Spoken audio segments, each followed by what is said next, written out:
5 кандидати, суди и јавни обвинители ги испратиле своите кандидатури за позицијата државен јавен обвинител до собранието. Иако рокот заврши на полноќ, од собранието ќе чекаат утре во случај некој да ја пратил својата кандидатура преку пошта. Обвинителките Ленче Ристовска, Лидија Рејчевик, како и сегашната веде државна јавна обвинителка Анита Тополова-Исајловска, се во трката за шеф на државното јавно обвинителство, како и судијата Ненад Савевски и поранишниот претседател на Кривичен Владимир Панчевски.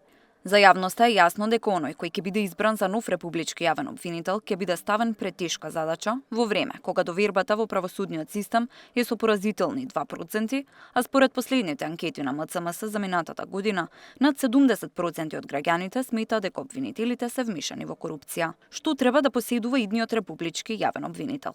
Пред се интегритет и одговорност да ги спроведе законите во име на граѓаните и државата, вели засител поранишниот државен обвинител Ставре Џиков.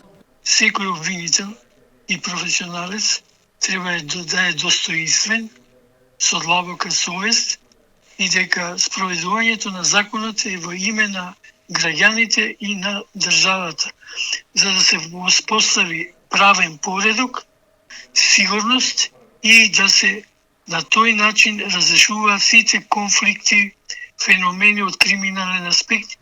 Врвен познавач на кривичното право, професионалец кој треба ги исполни очекувањата на граѓаните, а според уставната позиција, иако тој е самостоен, не е независен и затоа треба да ја следи и казнената политика што ја креира владата. Смета Љупчо Шврговски, кој беше државен јавен обвинител од 2007 до 2013 година. Да има професионален интегритет, да се спротивстави на секакво надворешно влијание. Да биде крајно објективен, односно неселективен во кривичниот прогон. Истовремено, треба да биде хуман и емпатичен, бидејќи јавниот обвинител не е джелат. Казната ја определува судот, а не јавниот обвинител, што значи дека не треба во обвиненијата да се внесуваат некакви лични фрустрации, гнев, омраза према обвинет и слично.